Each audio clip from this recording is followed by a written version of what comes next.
Hey there, Margarita Alcantara, activator for the new Code of Power, and I want to talk into a topic today of how the race issue in the US is completely related to what is coming forward with a new paradigm. And the reason why is because I'm seeing so much disconnect between the spiritual community and people who are not in the spiritual community, right? And so a lot of them are saying stuff like, wow, those people who were talking about the new earth and the new paradigm are probably shitting their pants right now, right? And that was an actual post I saw. And the truth is that people who are truly in the new paradigm, here for the new earth, saw this coming as a possible thing that was going to come up for healing. Because here's the truth.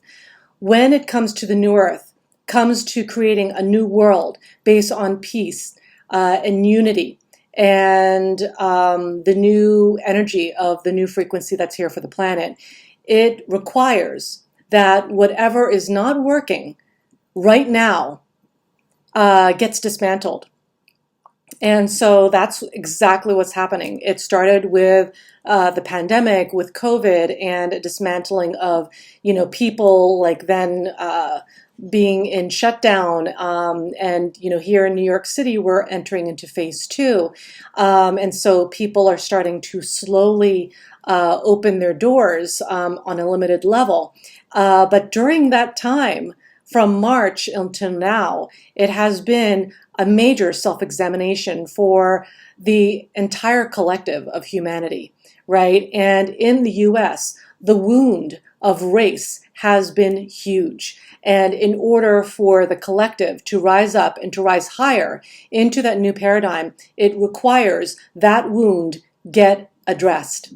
And so this is where we get to see how the 3D reality and the 5D reality actually are coexisting in order to assist all of us into entering into this new earth energy.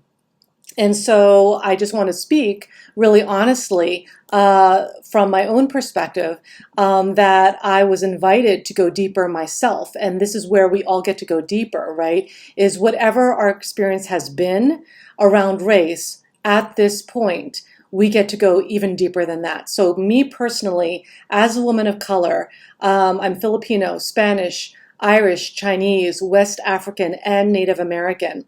And I have experienced a lot of privilege being light-skinned, growing up in a predominantly white suburban neighborhood.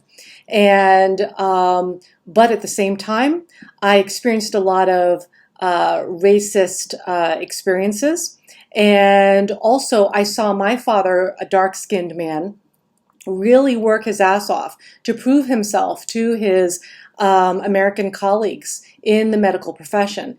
And so he actually sat me down one day, I think I was a teenager, and he sat me down and he said to me that I would need to prove myself to everyone else to show that I am the best, not really the best, those were not his words, but it was really to prove myself as worthy, as viable on this planet, right? And I'm so grateful to everything that I experienced in my childhood, both what can be viewed as good or bad, because that really taught me and shaped me for who I am.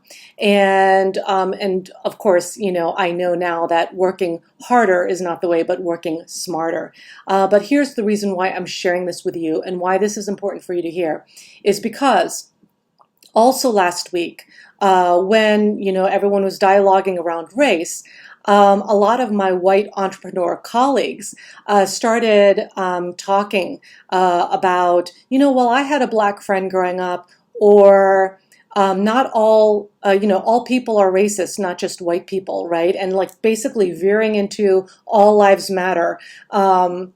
And all that. And to give you some background, as a woman of color, when I was in my 20s and early 30s, I did a lot of activist work and community organizing, to the point that I even published my own independent magazine that became kind of an underground pop culture classic and is even registered in the Library of Congress. And I also did lots of keynote addresses at various universities and colleges based on the intersection of race, sex, and gender, which is what I talked about in my independent magazine.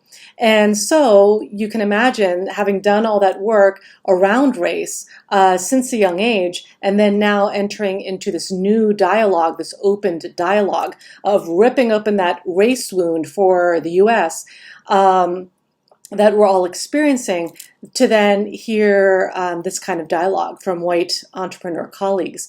And so there was a part of me, that 20-year-old version of myself, who was starting to already roll her eyes and start groaning and feeling the weight of, oh God, I've got to educate white people again, right? And because that was what occurred back in the day.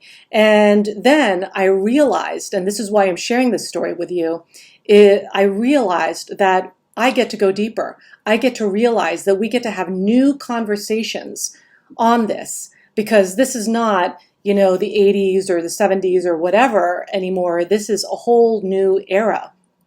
And we are opening up into the new paradigm. And in order for that paradigm to get blasted open, we get to dismantle the dis-ease of our country, of our nation. And in order for us to do that, we get to look internally and go deeper. So whatever knee-jerk reaction I had about it, I got to get inquisitive, and I got to get curious about, well, okay, so what would be the next step here? If I'm really here to take a stand as a leader of light for peace and unity for all of humanity, what would that look like? And for me, that would look like opening up into new conversations around race, and to also see that this is not about division, and to not get caught up in the division, because that's what I used to do back in the day when I was younger. And now that I can actually see with the eagle eye that all this division was actually purposely inserted into our consciousness to keep us in a state of fear, and a fear of each other, and a fear of what we don't know, then you get to blast the programming wide open and allow yourself to open up into the new earth that is here for us. So my invitation to you is to invite you to look more deeply within, beside, past your knee-jerk reaction around race, and allow yourself to go deeper and see how you want to be part of leading the energy around this movement. Do you want to lead it with hostility, anger, rage, vengeance? Or would you like to go towards the peace and unity that is here for us now? If it is the latter, then that will require some adjustments on your part, just like I got to adjust too, right? So that's my invitation to you, is to make a decision about how you want to show up as a leader of light right now, because what's going on in the world is directly connected to the new earth and to what is shaping on this planet and in the universe. We are leaders of that energy. So I invite you to be conscious with how you decide to move forward. Much love, light, and power to you.